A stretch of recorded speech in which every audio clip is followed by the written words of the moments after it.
A thorough examination of Australia reveals perplexing anomalies that challenge conventional understanding. The continent stands as home to an unprecedented concentration of endemic species found nowhere else on Earth. The demographic distribution presents another puzzle. Over 85% of Australia's inhabitants cluster within a narrow 50-kilometer strip along the coastline. Beyond this populated fringe lies a vast expanse of seemingly deserted terrain, sealed off from public access by an extensive network of barriers spanning more than 5,500 kilometers in total length. These formidable barriers carry severe legal consequences for trespassers. Violators risk imprisonment or face substantial financial penalties. The accumulation of evidence points to a deliberate governmental effort to conceal specific territories from public knowledge, regions conspicuously absent from contemporary cartographic representations. Evidence suggests a potential connection between Australia and Antarctica through concealed landmasses hidden behind these restrictive barriers. Aviation patterns provide compelling support for this theory. Aircraft departing from Australia consistently route over Antarctica's coastal ice formations, despite the apparent geographical separation between these continents. The Antarctic continent itself remains equally shrouded in mystery, restricted from civilian access through comprehensive prohibitions and the binding International Antarctic Treaty established in 1959. What secrets lie buried in Earth's southernmost regions, concealed beyond the territories of Australia and Antarctica? The statements made by American Admiral Richard Byrd regarding vast unexplored territories beyond the South Pole demand serious consideration. Most critically, what is the true configuration of these immense land areas that remain off-limits to independent exploration? This documentary investigation seeks to illuminate these fundamental questions through systematic analysis of available evidence. Statistical analysis reveals extraordinary biodiversity patterns across the Australian continent. Of approximately 10,000 documented plant species, an astounding 8,600 varieties remain exclusive to Australian soil, with no corresponding populations detected elsewhere on the planet. The zoological data proves equally remarkable. Among 200,000 catalogued animal species, nearly 90% demonstrate complete endemism, existing solely within Australian borders.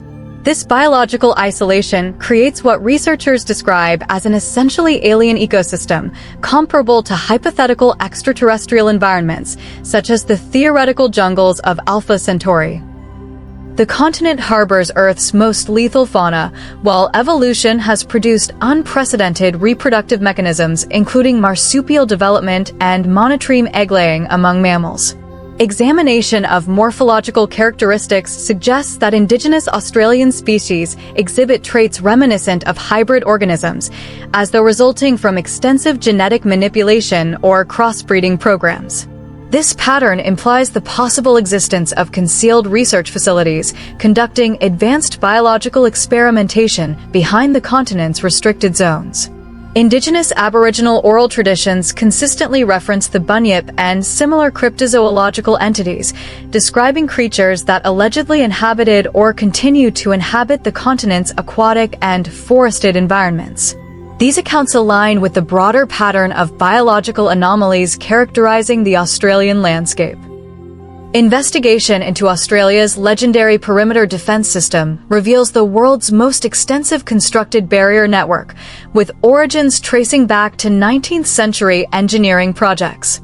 Current measurements indicate a cumulative length of 5,600 kilometers across various segments of this fortification system. Advanced technological features include electrified sections powered through solar energy infrastructure, demonstrating significant ongoing investment in maintenance and operation. Government explanations attribute these massive installations to ecological protection measures, specifically targeting wild dingo populations and introduced European rabbit colonies that allegedly threaten domestic livestock due to the absence of natural predators in the Australian environment. Critical examination of this official narrative reveals substantial inconsistencies. Field observations document double-layer barrier configurations in strategic locations, accompanied by regular patrol activities conducted by security personnel operating specialized off-road vehicles. These guards actively apprehend individuals attempting unauthorized perimeter breaches. Satellite imagery analysis confirms the division of Australia's interior into distinct controlled sectors. Tourism industry reports document severe consequences for civilians attempting unauthorized access to restricted zones, ranging from substantial monetary penalties to extended periods of incarceration. Contemporary research initiatives launched in 2009 have produced findings that directly contradict official justifications for the barrier network. Scientific studies demonstrate that fence installations actually disrupt natural ecological balance rather than protecting it. Biodiversity assessments reveal significantly higher populations of small marsupials and reptilian species in areas where dingo populations remain active. Botanical surveys similarly indicate enhanced plant diversity in dingo-inhabited regions, likely resulting from competitive pressure on kangaroo populations and improved predator-prey dynamics affecting fox populations. These findings establish that the barrier network creates ecological disruption rather than protection, yet government agencies continue extensive maintenance operations, including structural repairs, electrical system support, and militarized security deployments. The substantial financial investment in these activities suggests motivations beyond stated environmental concerns. Alternative wildlife management strategies could address livestock protection more effectively and economically than the current barrier system, indicating that ecological justifications may serve as a cover for undisclosed objectives. Digital archives contain references to publications in Smithsonian Magazine, documenting the discovery of unusual photographic materials among the personal effects of John Morrison, identified as a research associate of Arthur Conan Doyle. The recovered collection consists of images depicting highly irregular phenomena including unexplained architectural structures, unidentified tribal communities, and anomalous wildlife specimens. Geographical attribution of these photographs remains disputed among researchers. Proposed locations include Amazonian jungle regions, Indonesian Sumatra Island territories, and potentially unexplored sectors of the Australian continent. The visual characteristics of landscapes captured in these images display such extraordinary features that questions arise regarding their authenticity. Human figures appear rendered with sufficient technical inconsistencies to suggest possible artificial generation through advanced digital manipulation technologies. For example, one photograph allegedly shows burial mound formations accompanied by aerial phenomena involving humanoid entities. Enhanced digital analysis through contrast adjustment reveals human-like figures that, upon closer examination, consist of irregular patterns lacking defined anatomical features, no discernible facial structures, limb definitions, or coherent physical characteristics.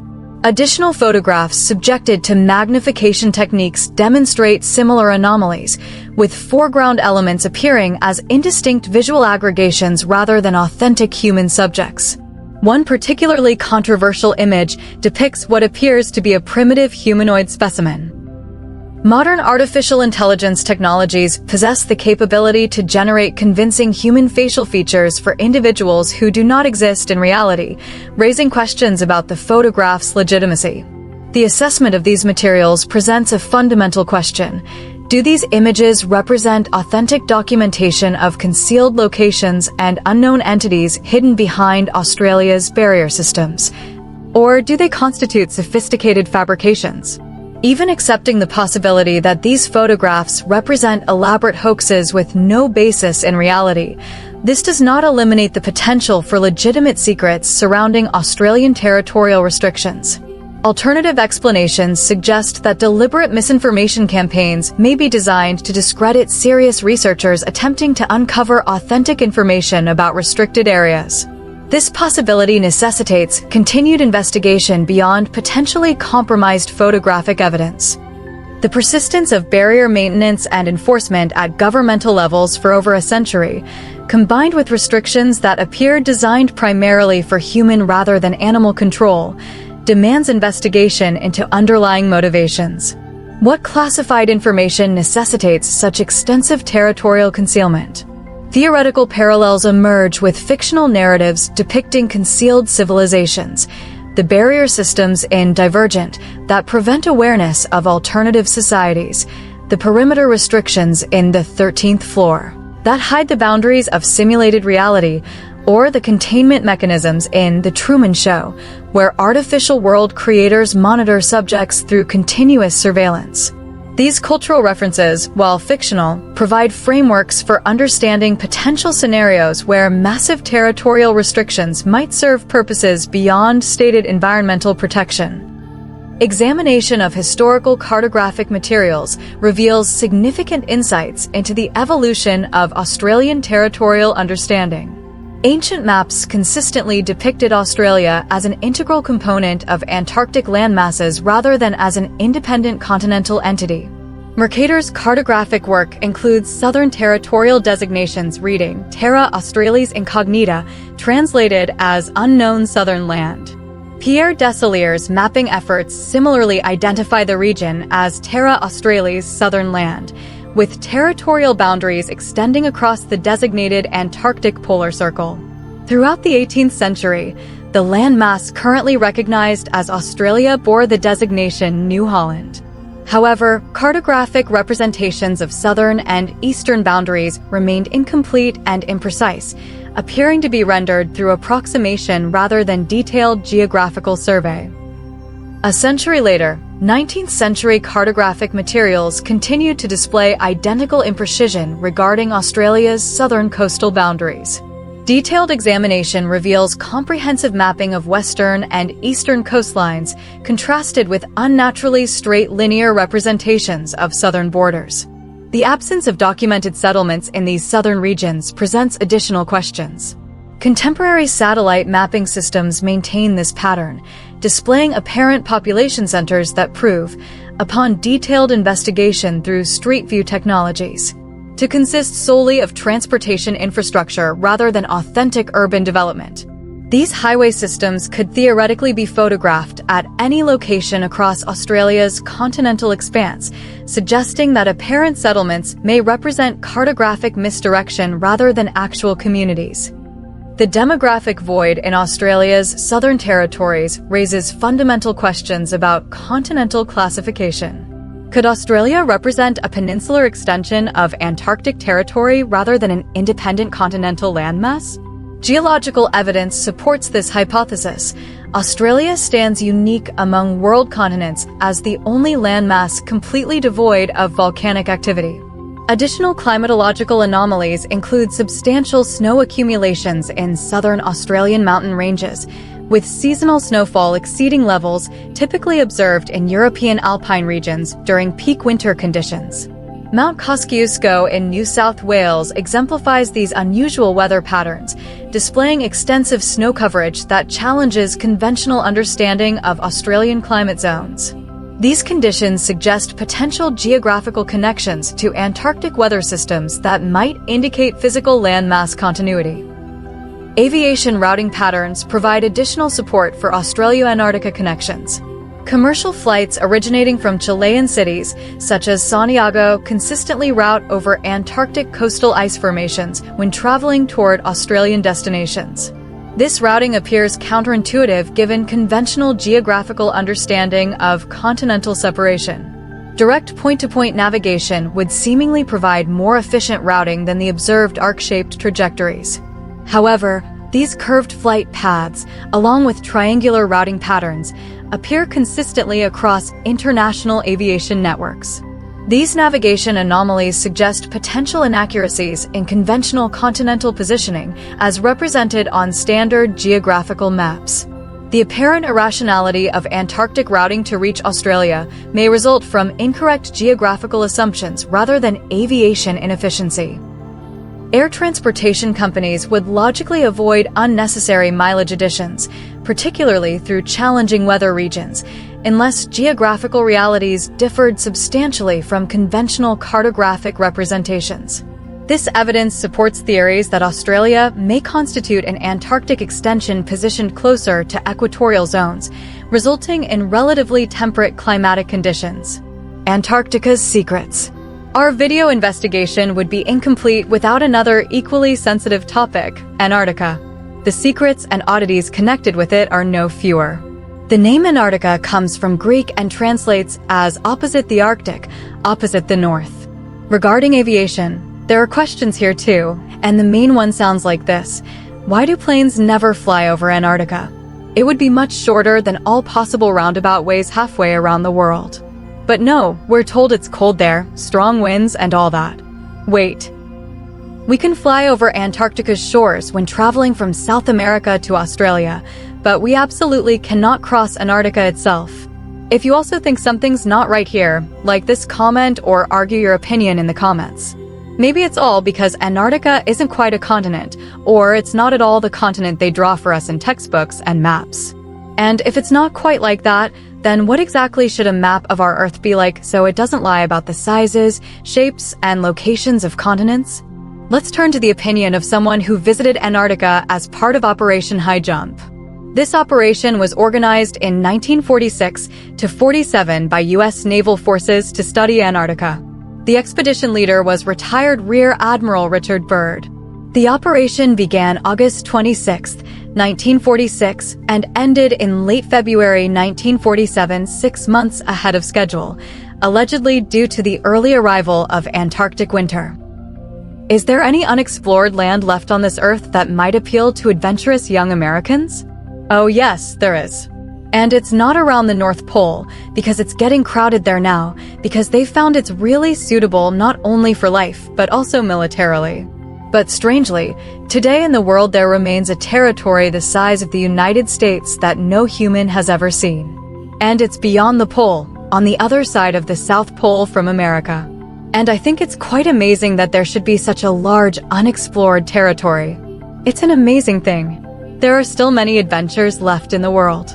Admiral, do you hope to see this? I hope so. So what does this mean? Beyond the geographical South Pole, there's still territory the size of the USA where no human foot has ever stepped. But Antarctica, according to the official version, has long been traversed from all sides. And generally, where on the globe, if Earth is a sphere. Can such a large piece of land be located? Could it be that Earth isn't quite a sphere? Or not a sphere at all? The Antarctic Treaty Mystery. Moreover, Richard Byrd spoke in his interview about discovering enormous coal deposits in Antarctica. He also said that, first, Antarctica was a tropical continent, and second, Antarctic coal deposits aren't covered with snow. And third, the presence of mineral resources indicates that in the future, Antarctica should become the subject of territorial disputes and claims, as happens with the Arctic to this day.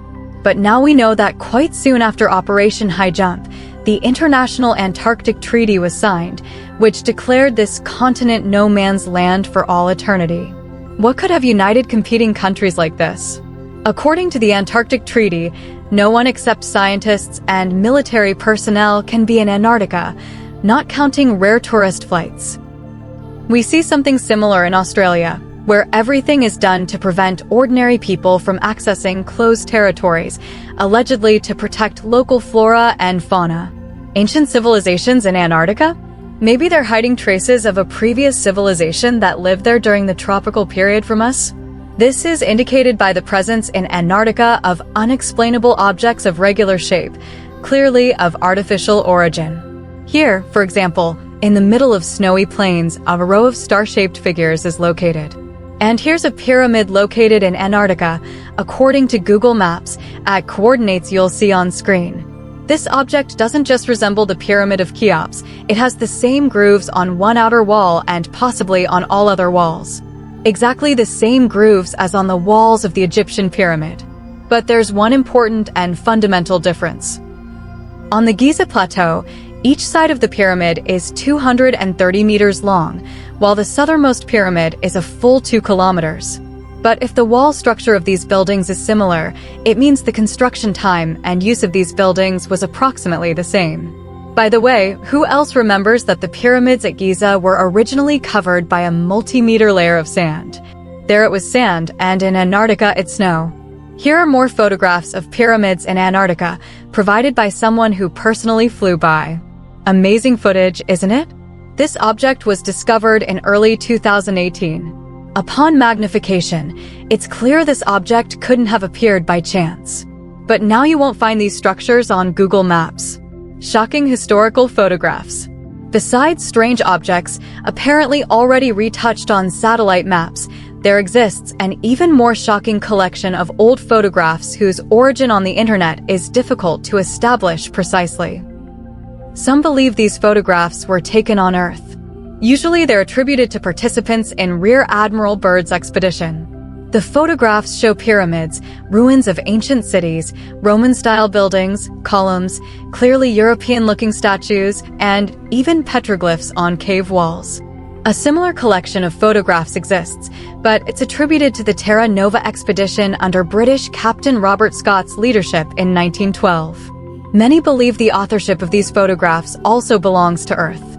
Here we see, for example, statues of people from some unknown civilization. And here are stone ruins of some ancient city. And in this photograph, if you work with contrast and brightness, you can make out a second, smaller pyramid. You can see even more photographs supposedly from Antarctica by the link in the description. Their considerable quantity suggests that most likely, this isn't mystification but real photographs. If these photographs aren't the result of good Photoshop work or some clever AI, but real photographs, then you can guess why Antarctica was closed to curious onlookers after the expedition. Obviously, Antarctica's ice is hiding unknown pages of our past from us and new territories unknown to humanity, which apparently the intelligence services of Germany, USA, Great Britain, and USSR knew about. It's possible that during the construction of their new Swabia base, the Germans left quite a mark in these places. Recent tropical climate. And if we take into account that scientists studied samples from the ice-drilled glacier at Pine Island, 2,000 kilometers from the South Pole, and discovered traces of a deciduous coniferous tropical forest, we get an amazing picture. The tropical climate in Antarctica was relatively recent, about 1,600 years ago, not 90 million years ago. Why did we draw such a conclusion? Because there are pyramids there very similar to ancient Egyptian pyramids. And in our previous videos, we proved that historians starting from the 15th century deliberately pushed the ancient world deeper into the past, adding extra thousands of years. This means that relatively recently in Antarctica, there was a civilization that was most likely either contemporary with ancient Egypt and ancient Rome, or their predecessor. Apparently, the Antarctic people had cultural connections with the amazing world of Australia and knew something shocking about our Earth's past. Thank you for watching this video. If you liked it, give it a like and don't forget to subscribe to the channel. Thank you and see you in the next videos. Take care.